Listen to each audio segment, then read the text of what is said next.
Jesus was made the mark of every weapon of hell. And what was the enemy's deadliest weapon?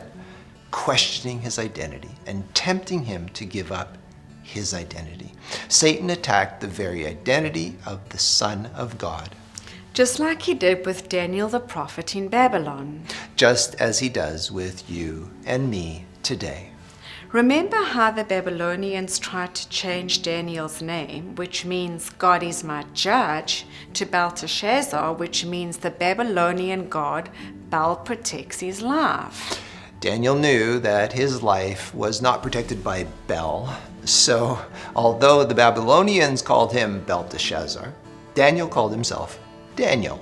And in Daniel chapter 9, the angel Gabriel calls Daniel Daniel, indicating that Daniel held on to his true identity as a child of God.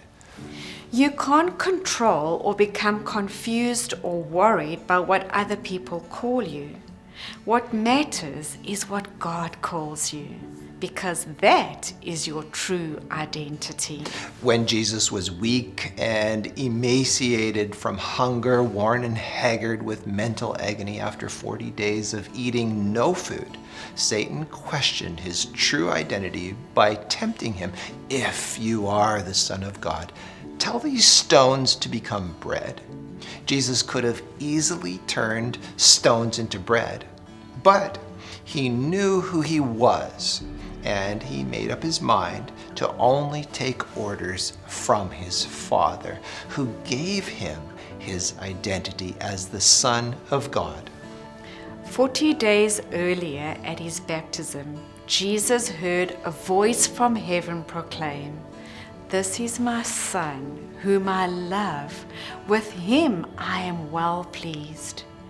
Jesus was so strengthened with the memory of the voice of his Father speaking his identity from heaven that he simply rested in the comfort of his Father's word.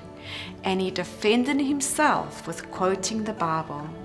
"It is written, man shall not live by bread alone, but by every word that proceeds out of the mouth of God."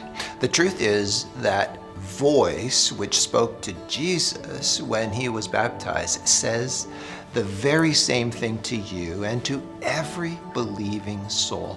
"This is my beloved child, in whom I am well pleased." John, the beloved disciple, confirms this truth when he writes, "See what great love the Father has lavished on us, that we should be called children of God, and that is what we are." Don't let the devil rob you of your true identity as a child of God.